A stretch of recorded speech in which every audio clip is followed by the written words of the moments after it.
Beautiful Wednesday afternoon in Sacramento as Placer and Foothill take on PVL action.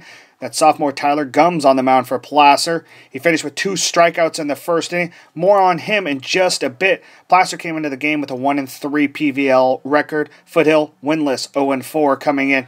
Here's a nice play in the second inning by center fielder senior Isaac Brock to end a drive in the second inning. Still tied up 0-0.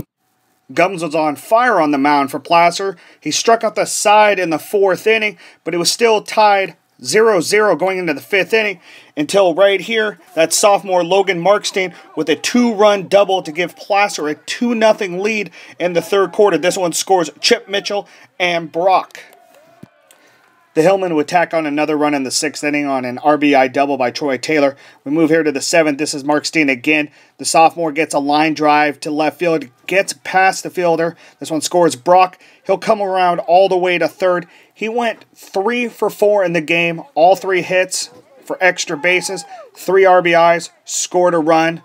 Great game for the fellow sophomore, Tyler Gums on the mound. He pitched 6 2/3 innings for Placer, had 11 strikeouts and no earned runs and only 2 hits.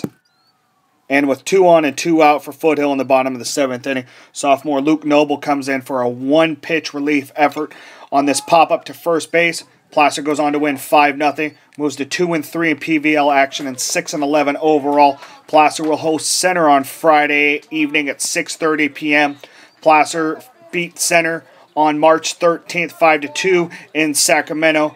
Here's head coach John Hilton on his reaction of his sophomores and the game overall. All right, John, you got to be pretty impressed with your 2 sophomores and Tyler and Logan today, right?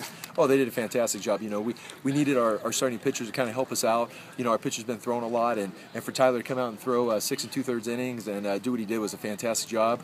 You know, and Luke Noble, just a quality pitcher. We just needed to give him a little bit of work, and he came in and did that. But yeah, the big one is some of our guys started bringing their bats back. It was great to see what Markstein did, getting the 3 extra base hits. Even a big one that's been helping us, he's back in the field. We haven't had him in the field for 2 weeks because of his hurt arm, is Isaac Grace. And Isaac Grace came in and gave us a couple hits and playing some great defense in the outfield as well.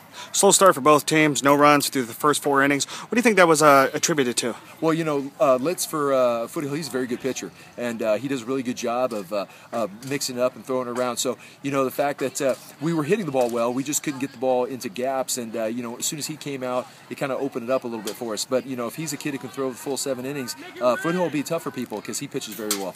Tough to pull a kid out 6 2/3 with a complete game shutout, you know, on the line, but he understood that, you know, 2 runs on, and he understood that it was about the team and not himself, right? Oh, exactly, and that's how this whole team is. They understand that. You know, and our big thing, too, is we want to protect the arms and protect these young guys. You know, they're only sophomores right now, so